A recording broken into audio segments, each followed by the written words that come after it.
Hello दोस्तों, मैं विवेक कुमार स्वागत करता हूं आपके अपने यूट्यूब चैनल ज्ञान वेग क्लासेस में। आज हम करेंगे इंडियन नेवी एमआर के लिए प्रैक्टिस सेट नंबर 10वां। जी हाँ, प्रैक्टिस सेट नंबर 10वां। इसके पहले हमने 9 प्रैक्टिस सेट कर चुके हैं। अगर आप नहीं देखें तो जाके उनको प्लेलिस्ट में देख लीजिए।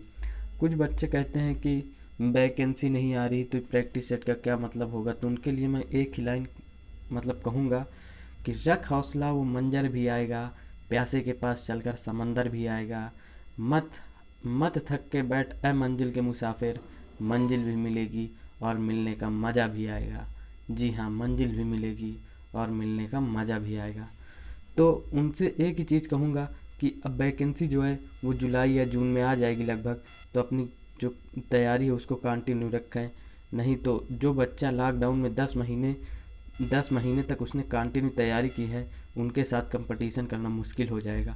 तो चलिए बिना टाइम गंवाए हम शुरू करते हैं। आज का हमारा जो पहला क्वेश्चन है वो कह रहा है जो पहला क्वेश्चन है वो कह रहा है, भारत की कोकिला निम्नलिखित में से किसे कहा जाता है? सरोजिनी नायडू, लता मंगेशकर, एनी बेसेंट या सुचेता कृपलानी। जो इसका सही जवाब हो जाएगा वो हो जाएगा ऑप्शन नंबर ए, यानी कि सरोजिनी नायडू। अगर हम बात लता मंगेशकर जी की करें तो लता मंगेशकर जी को क्या कहते हैं? तिन्हें कहते हैं स्वर कोकिला। क्या कहते हैं? तिन्हें कहते हैं स्वर कोकिला कहते हैं। तो याद रखिएगा, इन्हें स्वर कोकिला कहते हैं, कंफ्यूज नहीं होना। अगला सवाल जो हमारा कहता है, उत्तर भारत का कौन सा शहर मानचेस्टर के नाम से जाना जाता है? ऑप्शन दिया कोयम्बटूर, अहमदाबाद, मुंबई या कानपुर। जो हमारा दो का सही जवाब हो जाएगा वो हो जाएगा ऑप्शन नंबर डी, यानी कि कानपुर को उत्तर भारत का मानचेस्टर के नाम से जानते हैं।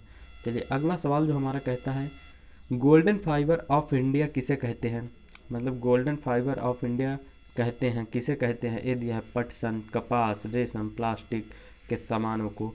जो हमारा तीसरा का सही जवाब होगा वो हो जाएगा ऑप्शन नंबर ए, यानी कि पटसन। जूट को हम कहते हैं गोल्डन फाइबर ऑफ इंडिया।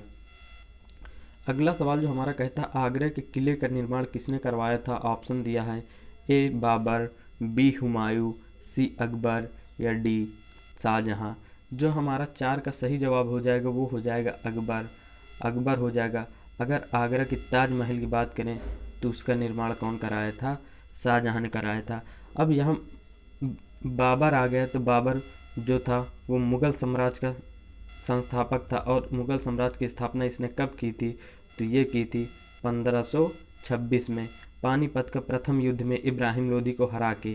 तो याद रखिएगा। अगला सवाल जो हमारा कहता है, जिंदा पीर किस मुगल बादशाह को कहते हैं? ये दिया है अकबर, औरंगजेब, बहादुर शाह सेकंड या जहांगीर। जो हमारा 5 का सही जवाब होगा वो हो जाएगा ऑप्शन नंबर बी, यानी कि औरंगजेब को कहते हैं जिंदा पीर के नाम से भी जानते हैं। और बात करें औरंगजेब की, तो औरंगजेब की मृत्यु जो हुई थी वो हुई थी 1707 ईस्वी में मृत्यु हो गई थी। तभी से जो मुगल साम्राज्य था वो थोड़ा कमज़ोर पड़ने लगा। चलिए देखिए, एक जनजाति का नाम दिया है एक्सीमो जनजाति कहाँ की निवास ये जो एक्सीमो है ये एक तरह की जनजाति है, ये कहाँ निवास करती है ये पूछा जा रहा है। ये दिया है भारत, रूस, कालाहारी या टुंड्रा। जो हमारा 6 का सही जवाब हो जाएगा वो हो जाएगा ऑप्शन नंबर डी, यानी कि टुंड्रा। देखिए सवाल क्या कहता है, अगर आप ये समझ गए तो सवाल को सॉल्व करने में दिक्कत नहीं होगी। तो इसका सही जवाब डी हो जाएगा। किताबी भाषा से थोड़ा बचें और अपनी घर की लैंग्वेज को अगर उसमें उतारेंगे तो याद करना थोड़ा आसान हो जाता है। अगला सवाल जो हमारा कहता है, मैं बता दूं ये जो सवाल है ये 6 फरवरी 2020 को आया था, क्योंकि ये एग्ज़ाम मैं भी दिया हूँ तो मैं जानता हूँ, और मेरा अच्छा खासा एग्ज़ाम गया था, तो उसकी बात हम बाद में करेंगे। तो ये जो है 6 फरवरी तीसरे शिफ्ट में सवाल आया था। और सवाल क्या कह रहा है, वंदे मातरम के रचयिता हैं रविंद्रनाथ टैगोर, बंकिम चंद्र चटर्जी, राजा राम मोहन राय, थोड़ा मिसप्रिंट है, राजा राम मोहन राय, इनमें से कोई नहीं। जिसका सही जवाब हो जाएगा वो हो जाएगा ऑप्शन नंबर ए, यानी कि रविंद्रनाथ टैगोर। अगला सवाल जो हमारा कहता है, who lives if India dies के लेखक हैं? ऑप्शन दिया है ए दिया है सुभाष चंद्र बोस, जवाहरलाल नेहरू, बाल गंगाधर तिलक या वेमेश चंद्र बनर्जी। जो हमारा 8 नंबर का सही जवाब होगा वो हो जाएगा ऑप्शन नंबर बी, यानी कि जवाहरलाल नेहरू हैं, जो वो who lives if India dies के लेखक हैं। तो याद रखिएगा। चलिए जो हमारा अगला सवाल कहता है कि पीली क्रांति इनमें से संबंधित है, किसमें संबंधित है? ऑप्शन है तिलहन, गेहूं, चना या सूरजमुखी। जिसका सही जवाब होगा वो हो जाएगा ऑप्शन नंबर ए, यानी कि तिलहन जो है पीली क्रांति से संबंधित है। चलिए अगला सवाल देखिए, स्लोगन से आ गया है और ये, हाँ जी, तो इस सवाल क्या कहता है? तुम मुझे खून दो मैं तुम्हें आज़ादी दूंगा, यह किसने कहा था? ये कथन किसका था? तो ये कथन हम बता दें, ये बहुत ही फेमस कथन, आपको भी पता होगा, ये सुभाष चंद्र बोस जी का था। अगर बात हम महात्मा गांधी जी की करें तो महात्मा गांधी जी ने एक नारा दिया था कि करो या मरो। किसका? करो या मरो का। और बात अगर हम भगत सिंह की करें तो भगत सिंह ने एक नारा दिया था, एक इनका नारा था, कौन सा था? तो वो था तो नारा था इनकलाब जिंदाबाद। कौन सा था? तो वो था इनकलाब जिंदाबाद, इनकलाब जिंदाबाद था। तो याद रखिएगा, ये सारे जो एक्स्ट्रा फैक्ट बता रहा हूँ, क्वेश्चन जरूरी नहीं है कि हूबहू यही आए, तो जो इसके अगल बगल से क्वेश्चन बनने की संभावना होती है वो भी साथ में करते चलें। देखिए 11 नंबर सवाल कहता है कि उत्तर प्रदेश की सीमा कितने राज्यों से लगती है, ये बताना है। ऑप्शन दिया 7, 8, 9 या 10। कुछ बच्चे इसमें कंफ्यूज हो गए, लेकिन इसका जो राज्य पूछा है, क्या पूछा है? तो राज्य, ये ध्यान रखिएगा, अगर राज्य और पेन नहीं चल रहा था, अगर राज्य और केंद्र शासित की बात करता तो वहाँ पर 9 होता, लेकिन यहाँ पर राज्य पूछा गया है तो इसमें 8 होगा। तो इसका जो सही जवाब हो जाएगा वो हो जाएगा बी। तो ये केंद्र शासित प्रदेश कौन सा है अगर उसकी बात करें तो वो है कौन सा? दिल्ली है। कौन सा है? दिल्ली है। तो याद रखिएगा। अगला सवाल जो हमारा कहता है, भारत और पाकिस्तान के मध्य विभाजक रेखा को कहते हैं, क्या कहते हैं? ये दिया है रेड क्लिफ, मैकमोहन डूरंड या हरिया बंगा बॉर्डर। तो इसका जो सही जवाब हो जाएगा वो हो जाएगा ऑप्शन नंबर ए, यानी कि रेड क्लिफ। अगर बात हम मैकमोहन की करें तो ये भारत और चीन के बीच में है। अगर बात हम डूरंड की करें तो भारत और अफगानिस्तान के बीच में है। किसके? भारत और अफगानिस्तान के बीच में। तो याद रखिएगा, इसका जो सही जवाब ए हो जाएगा।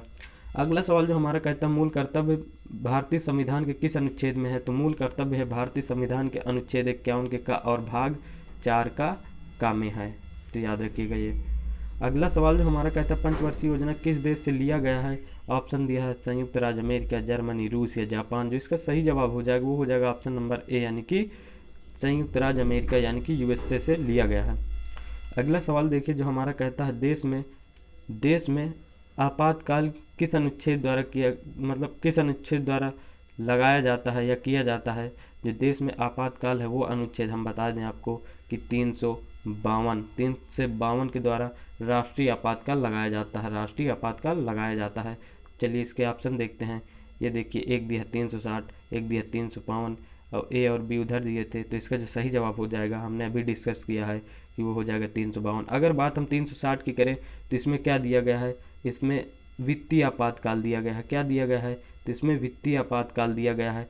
अगर एक आपातकाल, और हमारे संविधान में कुल 3 आपातकाल हैं, एक आपातकाल है अनुच्छेद 356 में। अनुच्छेद 356 में है राष्ट्रपति शासन। कौन सा है? राष्ट्रपति शासन। कभी ने डिटेल में पढ़ेंगे। चलिए जो अगला हमारा 16 नंबर सवाल कहता है, वो कहता है किस राज्य में मानस टाइगर रिजर्व है? तो इसके जो ऑप्शन दिए हैं वो दिए हैं तेलंगाना, पेन नहीं चल रहा था, दिया तेलंगाना, मध्य प्रदेश, असम या केरल। जो इसका सही जवाब हो जाएगा वो हो जाएगा ऑप्शन नंबर सी, यानी कि असम। जो मानस टाइगर रिजर्व है वो असम में है, असम में है। अगर बात इसकी स्थापना की करें कब हुई थी, तो वो हुई थी 1973 में। याद रखिएगा।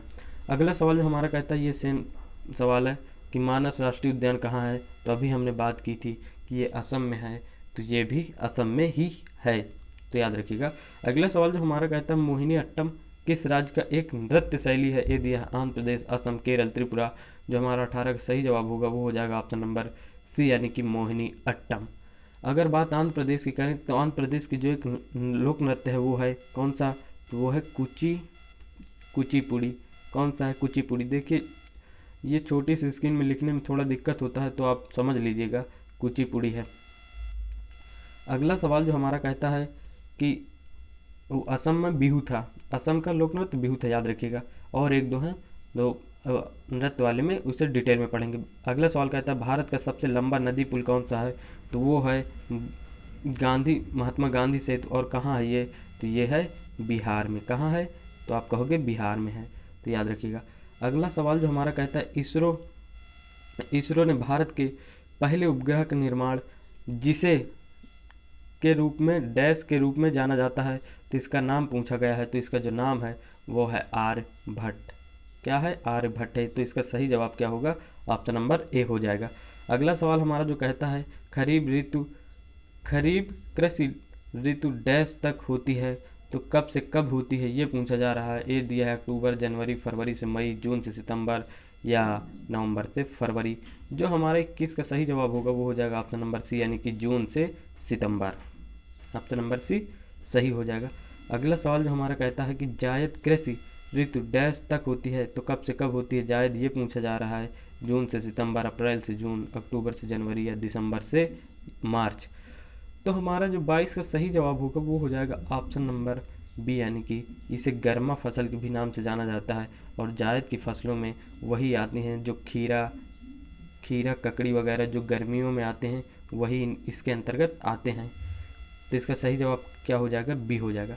अगला सवाल जो हमारा कहता है कि इनमें से सबसे छोटा ग्रह कौन सा है, तो इनमें से जो सबसे छोटा ग्रह है तो वो है, इनमें से जो सबसे छोटा ग्रह ये पूछा जा रहा है, तो इसका जो सही जवाब होगा वो हो जाएगा, यानी कि मंगल ग्रह है।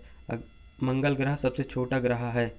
अगर बात हम पृथ्वी की करें तो पृथ्वी 5वें नंबर पे है, और बात हम इसकी करें तो ये हमारा 4थे नंबर पर है, और इसकी बात करें तो ये हमारा 3रे नंबर पर है। और बृहस्पति हमारा सबसे बड़ा है, और शनि जो है वो 2रे नंबर का ग्रह है। और सबसे छोटे की बात करें अगर सभी ग्रहों में तो वो है बुध, याद रखिएगा। अगला सवाल जो हमारा कहता है भारत का राष्ट्रीय पुष्प क्या है, तो इसका जो सही जवाब होगा वो हो जाएगा कमल हो जाएगा। क्या हो जाएगा, कमल, याद रखिएगा। देखिए ये सवाल ठीक ठाक आया है। जो अगला सवाल हमारा कहता है निम्न में से लोकसभा की प्रथम महिला अध्यक्ष कौन सी थी। ऑप्शन दिया सुषमा स्वराज, और उधर देखना पड़ेगा ऑप्शन। देखिए सुषमा स्वराज, मार्गरेट अल्वा, मीरा कुमार या सरोजनी नायडू। जो हमारा 25 का सही जवाब होगा वो हो जाएगा मीरा कुमार। अगर हम आज वर्तमान की बात करें तो वर्तमान में कौन सी लोकसभा है, तो वो है 17वीं लोकसभा। और इसके जो अध्यक्ष कौन है, तो वह हैं ओम बिरला करके हैं, ओम बिरला, तो याद रखिएगा। अगला सवाल जो हमारा कहता है निम्नलिखित में से अत्यधिक क्रियाशील कौन है और उसे मिट्टी के तेल में यानी केरोसिन में रखा जाता है। तो जो अत्यधिक क्रियाशील कौन है, इसमें ऑप्शन दिया सोडियम, पोटेशियम, आयोडीन, ब्रोमीन, या इसका सही जवाब होगा वो हो जाएगा ऑप्शन नंबर ए, यानी कि सोडियम है। यहाँ से हमारा जो 26 नंबर है, यहाँ से हम साइंस शुरू कर रहे हैं, याद रखिएगा। साइंस तो थोड़ा जल्दी करना पड़ेगा क्योंकि उधर मैथ भी सॉल्व करना पड़ता है। अगला सवाल जो हमारा कहता है निम्नलिखित में से कौन सा एक अधातु है। इसमें ऑप्शन दिया अभ्रक, स्टेफिन, गैलेना या फेल्डस्पेयर।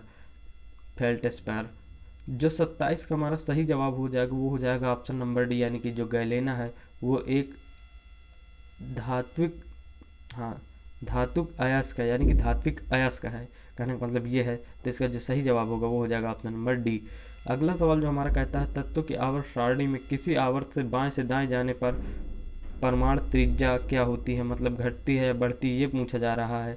जो ऑप्शन दिया है ह्रास होती है, यानी कि घटती है, वृद्धि होती है, अपरिवर्तित रहती है, या इसे निश्चित पालन नहीं किया जा सकता, यानी कुछ कहा नहीं जा सकता। कहने का मतलब ये है।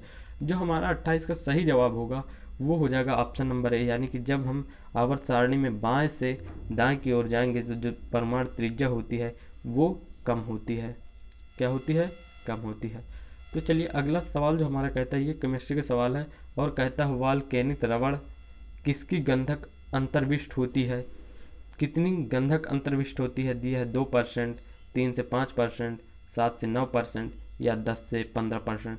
जो इसका सही जवाब हो जाएगा 29 का, वो हो जाएगा ऑप्शन नंबर बी यानी कि 3 से 5% हो जाएगा।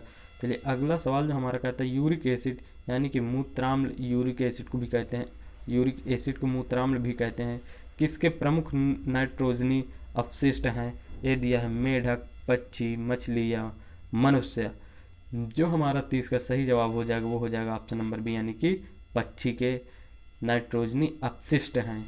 चलिए अगला सवाल जो हमारा कहता है प्रवाल भित्तियों को संरक्षित करने के लिए भारत सरकार निम्नलिखित में से एक समुद्री पार्क घोषित किया, कहाँ किया है? ए दिया कच्छ की खाड़ी, लक्षद्वीप, मन्नार की खाड़ी या अंडमान निकोबार। जो हमारा कौन सा नंबर है? जो हमारा 31 का सही जवाब होगा वो होगा ऑप्शन नंबर ए यानी कि कच्छ की खाड़ी। अगर बात हम प्रवाल भित्ति की करें तो इसे इंग्लिश में क्या कहते हैं? इसे कहते हैं कोरल रीफ कहते हैं। क्या क्या कहते हैं? कोरल रीफ, याद रखिएगा। अगला सवाल इसका ऑप्शन नंबर ए सही हो जाएगा। चलिए अगला सवाल जो हमारा कहता है 1953 में किसकी अध्यक्षता में पहला कमीशन बना था? सॉरी यहाँ पे हिंदी में कुछ गलत है। दिया 1953 में किसकी अध्यक्षता में पहला ओबीसी कमीशन बना था? तो ऑप्शन दिया है जोचिम अल्वा, काका कलेलकर, हरदेरकर मंजप्पा या केकी शेट्टी। जो इसका सही जवाब होगा वो हो जाएगा ऑप्शन नंबर बी यानी कि काका कलेलकर के अध्यक्ष में प्रथम ओबीसी कमीशन बना था 1953 में। चलिए अगला सवाल जो हमारा कहता है पत्तियों द्वारा होने वाले वाष्पोत्सर्जन को क्या कहते हैं? तो इसमें दिया है स्तंभिक वाष्पोत्सर्जन, पत्ती वाष्पोत्सर्जन, और अगले जो ऑप्शन है वो कह रहे हैं कि अगले जो ऑप्शन है, सॉरी बढ़ क्यों नहीं रहा, अगला ऑप्शन कह रहा है उपचर्मी वाष्पोत्सर्जन या मसूराकार वाष्पोत्सर्जन। जो हमारा 33 का सही जवाब होगा वो हो जाएगा ऑप्शन नंबर बी यानी कि, फिर वापस चलें, ऑप्शन नंबर बी हो जाएगा, ऑप्शन नंबर बी हो जाएगा यानी कि पत्ती वाष्पोत्सर्जन। तो इसका जो सही जवाब होगा वो हो जाएगा ऑप्शन नंबर बी, याद रखिएगा आप। तो अगला सवाल जो हमारा कहता है कैक्टस का उल्लेख किस रूप में किया जाता है? ऑप्शन ने दिया है जलोद्भिद, समोद्भिद, मरुद्भिद या अधिपादप। जो हमारा 34 का सही जवाब होगा वो हो जाएगा ऑप्शन नंबर सी यानी कि मरुद्भिद के रूप में जानते हैं, इसका उल्लेख करते हैं किसका? कैक्टस का। तो आप याद रखिएगा। जो अगला सवाल हमारा कहता है निम्नलिखित में से क्या नवीनीकरण योग्य संस्थान नहीं है? ए दिया थोरियम, भूतापी ऊष्मा, ज्वरीय ऊष्मा या विकिरण ऊष्मा। नवीनीकरण का मतलब जिसे हम पुनः फिर से उपयोग में नहीं लाया जा सकता उसकी बात कर रहा है। तो जो 35 का हमारा सही जवाब होगा वो हो जाएगा ए यानी कि थोरियम को हम दोबारा उपयोग में नहीं ला सकते। जो भूतापी ऊष्मा है इसको भी ला सकते हैं, ज्वार शक्ति को भी ला सकते हैं और विकिरण को भी ला सकते हैं। तो आप याद रखिएगा इसका ए सही जवाब हो जाएगा। देखिए यहाँ से हम अब चालू करेंगे क्या, यहाँ से हमारा मैथ चालू होगा। और मैं मैथ चालू करने से पहले आपको बता दूँ, जो सवाल मान लो ये छोटे से स्क्रीन में सॉल्व करने लायक है और मैं उन्हें करा दूंगा, और जो नहीं सॉल्व करने लायक हैं उनको मैं आपको हिंट दे दूंगा और बहुत हद तक सॉल्व करा दूंगा। अगर फिर भी आप नहीं कर पा रहे हैं या मैं नहीं करा पा रहा हूं तो उसके लिए मैं आपको एक नंबर देता हूं 8303763007 पर आप व्हाट्सएप मैसेज करेंगे तो मैं आपके इसके सलूशन का PDF आपको दे दूंगा। तो इसके दिक्कत लेने की बात नहीं है। तो आप अगर इसको सॉल्व करिए, मैं सॉल्व करा दे रहा हूँ। अगर नहीं हो पा रहा है या मैं नहीं करा पा रहा हूँ तो आप इस पर मैसेज करिएगा, मैं आपको इसकी PDF आपको दे दूंगा। चलिए तो हमारा जो अगला सवाल कहता है इसमें हमें क्या निकालना है? तो इसमें HCF निकालना है यानी कि मासा निकालना है। दिया है 2.5, फिर 0.36, फिर दिया है 7.2 का मासा पर क्या होगा? जो हमारा 36 का सही जवाब हो जाएगा वो होगा ऑप्शन नंबर सी यानी कि 0.25। देखिए यहाँ पे दो अंक पर दशमलव है तो जो 24 ये लगा है, मतलब जो 2.4 लिखा है इसे हम 40 बना लेंगे, और जो 7.2 लिखा अब इसे हम सॉल्व करेंगे तो हमारा जो सही आंसर आएगा वो आएगा 0.12, क्योंकि दशमलव जो है वो 2 अंक पर लगेगा, क्योंकि यहाँ पर 2 अंक है तो इधर भी 2 अंक बना लें और इधर भी 2 अंक बना लें। तो इसे आप हल कर लीजिए। देखिए ये सवाल हमारा कह रहा है कि 4, अब ये क्या, थोड़ा पढ़ने में मुझे दिक्कत हो रही है, आप पढ़ लीजिएगा। और सवाल कह रहा है इसका क्या निकालना है, 4, 5 तथा 6 का मासापन ज्ञात कीजिए। इसके जो ऑप्शन दिए, ए दिया 120, 720, 24 या 240। जो इसके 37 का सही जवाब होगा वो हो जाएगा ऑप्शन नंबर बी, यानी कि 720 हो जाएगा। देखिए अगला सवाल जो हमारा कहता है, अगला सवाल हमारा कहता है कि 1 देखिए जो हमारा अगला सवाल क्या कह रहा है कि 1/2 plus 2 inverse plus 1/1 plus 2 square बराबर 6a है। तो हमें a का मान ज्ञात करना है। देखिए ऐसे सवाल हम कैसे करेंगे, तो ऐसे हम चुटकी बजा के कर सकते हैं। देखिए कैसे करेंगे, 1/2 प्लस, अब जब ये इन्वर्स होगा तो 1/2 हम लिख सकते हैं इसको बराबर प्लस 1 जब इसका वर्ग होगा तो ये 4 हो जाएगा। अब जब इसमें 4 में 1 ऐड करेंगे तो 5 होगा बराबर 6a हो जाएगा। अगर हम इसमें गुणा करेंगे तो 4 होगा, 4 1 5 हो जाएगा और ये 2 ऊपर आ जाएगा, और 2 ऊपर आ जाएगा तो कितना आएगा, 2/5 आएगा। कलर चेंज कर लें थोड़ा, तो समझने में और समझाने में दोनों में आसानी होगी। तो कलर हम ले लेते हैं ब्लैक, प्लस अब यहाँ ब्लैक ना ले, नहीं तो दिखेगा भी नहीं। प्लस अब जो आया है यहाँ बचा था 1/5 बराबर 6a। अब हमें इसे अगले पेज पर करना पड़ेगा, तो इसे हम रिमूव करते हैं। तो आया था 2.5 प्लस 1/5 बराबर 6a। तो अगर इसे हम जोड़ेंगे तो 3/5 बराबर 6a/1 कर लेते हैं और इसका तिर्यक गुणा कर देते हैं। तो इसका जो कट पिट के मान लो ये हो जाएगा 30 हो जाएगा और ये 3 हो जाएगा। तो 30a बराबर 3 हो जाएगी, ये 30 है तो a बराबर आएगा 3/30 और 3 से 3 कट जाएगा, बचेगा 1/10, यानी कि आ जाएगा हमारा जब 1/10 आएगा तो इसका जो सही जवाब हो जाएगा वो हो जाएगा ऑप्शन नंबर बी, यानी कि 1/10 हो जाएगा। चलिए जो हमारा अगला सवाल कहता है वो कह रहा है कि 3 प्लस √5 का वर्गमूल क्या होगा। अगर इसके हम सही जवाब की बात करें तो इसका जो सही जवाब आएगा वो आएगा ऑप्शन नंबर डी आएगा।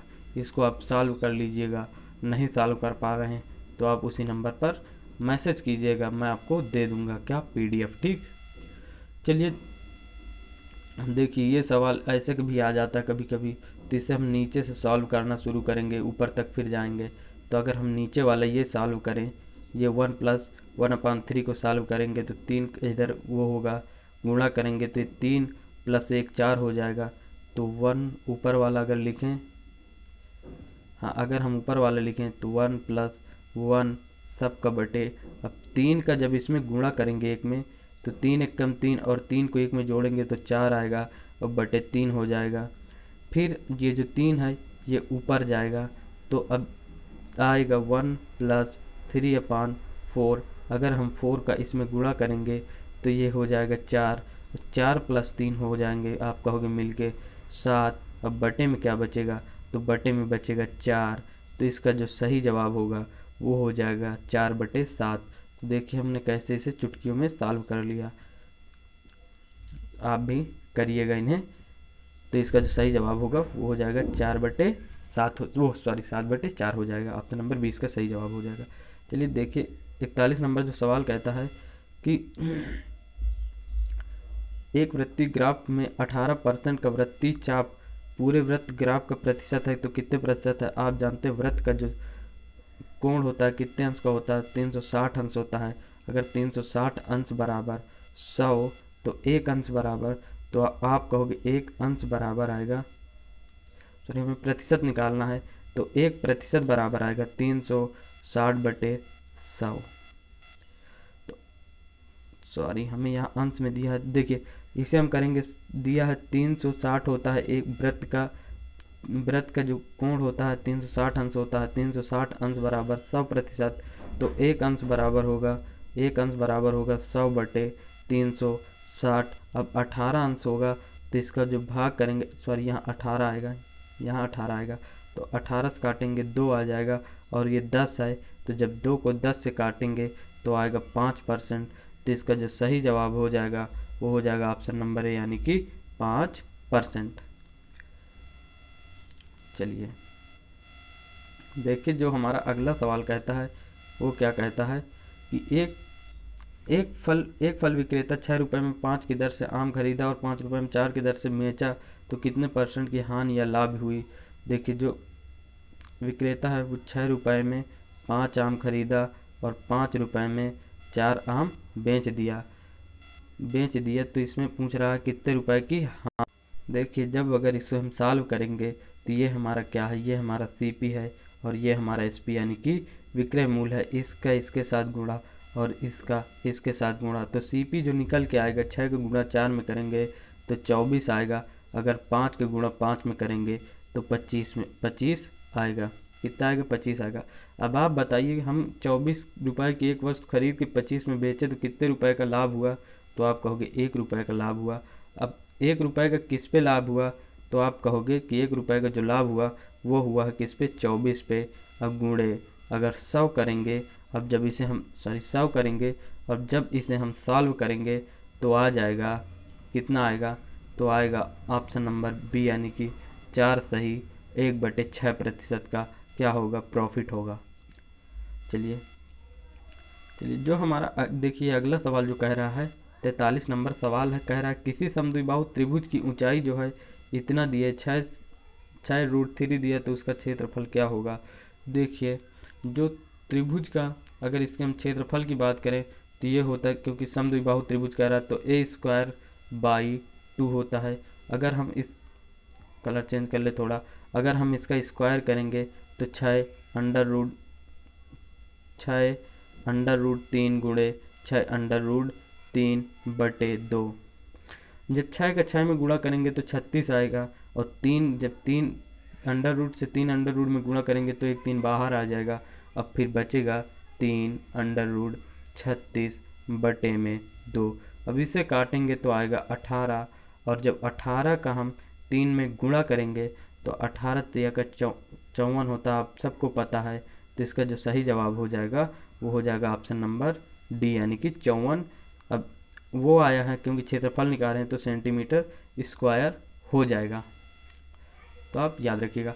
देखिए अगला सवाल जो हमारा कहता है यदि 5, मैं इसको हिंट दे रहा हूँ, बहुत सरल है। अगर tan थीटा बराबर 4, 5 है इधर गुणे में तो इधर जाएगा भाग हो जाएगा, तो 5 sin theta minus 3 cos theta upon 5 sin theta plus 3 cos theta बराबर क्या होगा। देखिए, जब इसका हम पाइथागोरस प्रमेय से निकालेंगे, जो tan थीटा होता है, एक फार्मूला याद करने की ट्रिक है लाल बटे कक्का करके। तो जो लंब दिया है वो दिया है 4 और जो आधार दिया है, हाँ लाल बटे कक्का अगर हम लिखेंगे तो इसमें लंब आएगा और आधार आएगा, जो आधार दिया है वो दिया है 5। अब इस तरह से हम इसे निकालेंगे तो ये आएगा √41 आएगा, √41 आ जाएगा। और सब का मान जब इसमें रख के मान हम इसमें रख के और इसे हम सॉल्व करेंगे तो जो हमारा इसका सही जवाब आएगा वो आएगा 1/7। आप कर लीजिएगा, अगर ना आए तो मैसेज कर दीजिएगा, मैं आपको PDF दे दूंगा। चलिए देखिए, हमारा जो अगला सवाल कह रहा है यदि त्रिकोण के दो कोण 145 अंश और 25 अंश दून का तीसरा कोण कौन सा होगा। देखिए, जो इसका त्रिभुज मतलब कोण होता है वो होता है 180 अंश त्रिकोण का। अगर इसे हम जोड़ेंगे तो 5 25 5 10 हो जाएगा, एक कैरी आएगा 7 और 70 हो जाएगा। जब 70 को हम 180 से घटाएंगे 170 को तो आएगा 10 आ जाएगा, यानी कि ऑप्शन नंबर 20 का सही हो जाएगा। याद रखिए, मतलब कर लीजिएगा आप। देखिए, एक सवाल हमारा ये कहता है, थोड़ा जल्दी करना पड़ेगा। 10 कर्मचारी एक दीवार को 18 दिन बना सकते हैं, तो यदि पहले दिन 4 कर्मचारी काम पर ना आए हो तो दीवार कितने दिन में पूरा हो जाएगा। 46 का जो ऑप्शन दिया है 20, 10, 15, 30। जो हमारा 46 का सही जवाब होगा वो हो जाएगा ऑप्शन नंबर डी यानी कि 30 हो जाएगा। कैसे हो जाएगा वो देखिए, यहाँ पर मैं सॉल्व कर दूँ लेकिन टाइम भी ज़्यादा हो रहा है। देखिए करेंगे इसे, 10 गुणे 18 बराबर 6। भाई 10 कर्मचारी थे, 4 नहीं आए तो 6 बचेंगे, गुणे x बटे काम तो सेम ही है। अगर इसे काटेंगे, सॉरी हमने कहीं गलत लिख दिया है, यहाँ पर 10 आएगा। अगर इसे काटेंगे 3 बार में कटेगा, 3 का गुणा हम 10 में करेंगे तो आ जाएगा 30, यानी कि ऑप्शन नंबर डी इसका सही हो जाएगा। देखिए सवाल जो कह रहा है, एक आयताकार बगीचे का क्षेत्रफल इतना है, उसकी लंबाई इतनी सेंटीमीटर, चौड़ाई कितनी होगी। जो क्षेत्रफल होता है वो लंबाई गुणे चौड़ाई होता है। अगर इसमें हम इसका भाग देंगे तो हमारा जो इसका मतलब चौड़ाई आ जाएगी, वो कितनी आएगी, वो आएगी 40 सेंटीमीटर। ऑप्शन नंबर सी इसका सही हो जाएगा। अगर समझ में नहीं आया तो आप कर लीजिएगा। देखिए जो हमारा कहाँ गया वो, हाँ, तो आज के हमारे 50 क्वेश्चन हमने कंप्लीट किए हैं। आप देख लीजिएगा 2 क्वेश्चन शायद छूट गए हैं, उसके लिए मुझे खेद है। अब आगे से नहीं होगा ऐसा। तो हमने ये 48 क्वेश्चन अटेम्प्ट किए हैं। अगर इसमें से आप 48 से अगर आपका 35 या 36 गया है तो आप समझ लीजिए आपकी तैयारी परफेक्ट है, आप एग्ज़ाम देने के लिए तैयार हैं।